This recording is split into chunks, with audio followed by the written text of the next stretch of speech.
Ciao, sono Luca Spinelli, consulente finanziario indipendente. Oggi ti spiego perché il prestito titoli non andrebbe mai attivato e se ce lo hai attivo lo devi disattivare immediatamente. Poi adesso sto parlando un attimo per estremi, ogni caso andrebbe visto nel dettaglio, però in generale, ecco, insomma, nella maggior parte dei casi prestito titoli è un qualcosa di terrificante che non dovresti, numero uno, attivare, che numero due dovresti disattivare all'istante se lo hai attivato.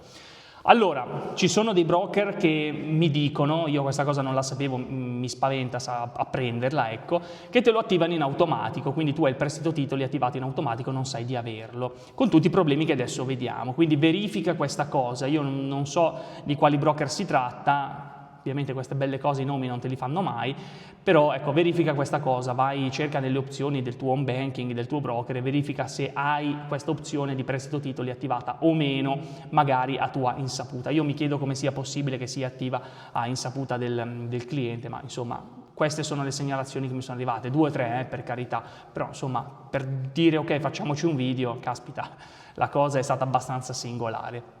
Quali sono i problemi? Allora, intanto spieghiamo cos'è il prestito titoli. Allora, prestare i titoli vuol dire cedere temporaneamente i miei titoli in cambio di una remunerazione, quindi questa è la spiegazione tecnica. Che cosa vuol dire? Facciamo un esempio pratico. Io ho delle azioni, ho delle azioni di Apple, ho delle azioni di Microsoft, ho delle azioni, o comunque ho degli strumenti finanziari. Cosa faccio?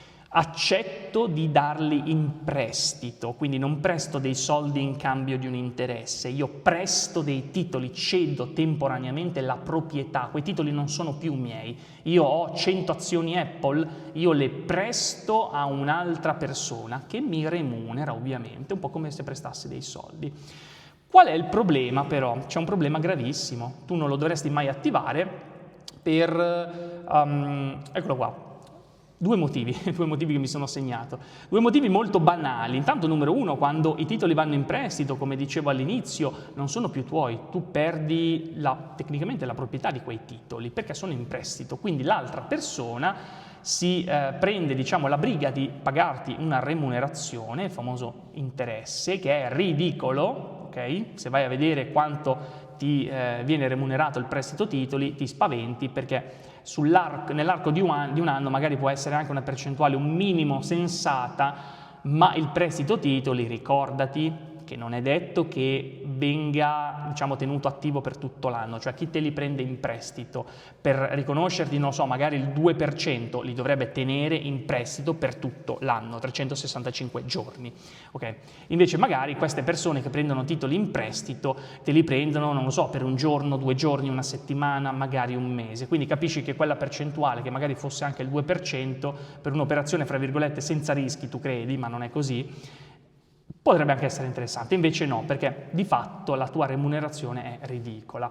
Quindi non ne sei più il proprietario. E che cosa succede? Quando qualcuno perde quei titoli, perché non lo so, l'azienda magari fallisce, tu hai un problema.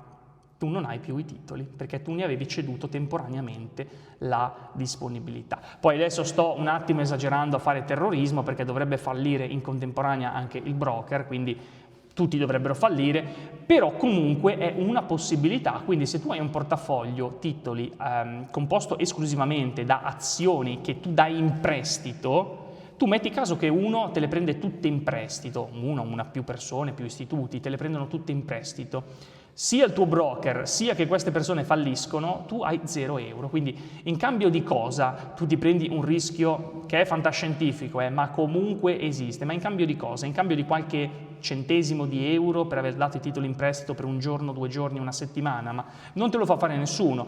E poi ricordati anche un'altra cosa, che forse questa è la più interessante, perché se prima ti ho fatto un attimo terrorismo su una cosa che comunque è fantascientifica, dai, non può capitare, però potrebbe, ok? Il fatto che non è facile che capiti non vuol dire che non capita, quindi mi raccomando, attenzione, cioè tu giocheresti alla roulette russa con una pistola, con un revolver, con, non so, un colpo buono su 100, ma anche no, ma chi me lo fa fare? 1 su 100 però dai, è ridicolo, cosa dobbiamo essere così sfortunati? E però potrebbe succedere, io non la farei una roba del genere, in cambio di cosa? In cambio di 2 euro, ma per carità.